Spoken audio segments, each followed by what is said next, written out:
चलिए दिन की शुरुआत में शुरू करते हैं हमारी पहली खबर के बारे में। जैसा कि हम जानते हैं कि आरजी का रेप केस, जी हाँ, ये वही चर्चित रेप केस है जिसने पूरे पश्चिम बंगाल को, एक वक्त था 2026 में जिसने पूरे पश्चिम बंगाल को झकझोरा हुआ था। तो वहीं आरजी का रेप केस की फाइल फिर से कोलकाता हाई कोर्ट में रीओपन कर दी गई है। जी हाँ, कोलकाता के चर्चित आरजीकर मेडिकल कॉलेज एवं अस्पताल में अगस्त 2026 में हुई पोस्ट ग्रेजुएट ट्रेनी डॉक्टर की दुष्कर्म और हत्या के मामले में एक बार फिर तुल पकड़ लिया है। इस संवेदनशील मामले में अब पीड़िता की मां ने सिलदल अदालत में एक नई याचिका दायर की है। जी हाँ, जिसमें उन्होंने 3 लोगों पर गंभीर आरोप लगाए हैं। उन्होंने 3 PIL फॉर्म किए हैं। जी हाँ, मां का आरोप है कि उनकी बेटी का अंतिम संस्कार उनकी अनुमति के बिना जल्दबाजी में करवाया गया था।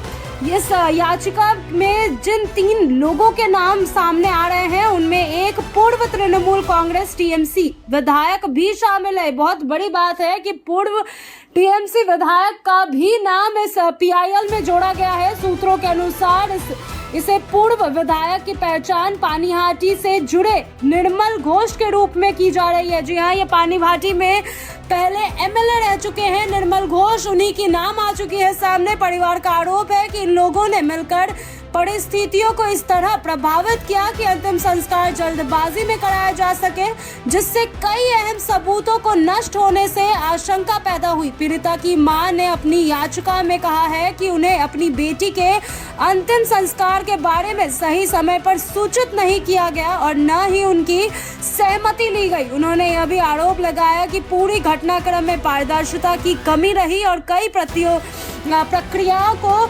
नियमों के विरुद्ध जल्दबाजी में पूरा किया गया है। बहुत बड़ा एक आरजीकर की जो रेप केस की मां है, जी हाँ, जो पीड़िता की मां है, जो अब इस दुनिया में नहीं रही है, अभया की मां ने बहुत गंभीर आरोप लगाए हैं। जब उन्होंने 3 PIL फॉर्म किए, इन 3 PIL में निर्मल घोष का नाम सबसे पहले और ऊपर रखा गया है। तो वहीं इस मामले ने पहले ही राज्य की राजनीति और कानून व्यवस्था पर सवाल खड़े कर दिए थे और अब इस नई याचिका के बाद विवाद और गहरा गया है। परिवार की मांग है कि अदालत इस पूरे घटनाक्रम की निष्पक्ष जांच करवाए और यह सुनिश्चित करे कि जिन लोगों ने कानून का उल्लंघन किया है उनके खिलाफ सख्त कार्रवाई की जाए। आरजीकर मेडिकल कॉलेज का यह मामला शुरू से ही बेहद संवेदनशील रहा है क्योंकि इसमें एक मेडिकल छात्रा के साथ जघन्य अपराध हुआ था। जी हाँ, इस घटना के बाद राज्य में आक्रोश देखा गया और डॉक्टरों तथा छात्रों में न्याय की मांग को लेकर विरोध प्रदर्शन भी काफी समय तक चलता रहा। नई याचिका के जरिए पीड़िता का परिवार अब न केवल न्याय की मांग कर रहा है बल्कि यह भी चाहता है कि घटना से जुड़े हर पहलू, चाहे वह अपराध हो या उसके बाद की कार्रवाई की गहराई से जांच हो।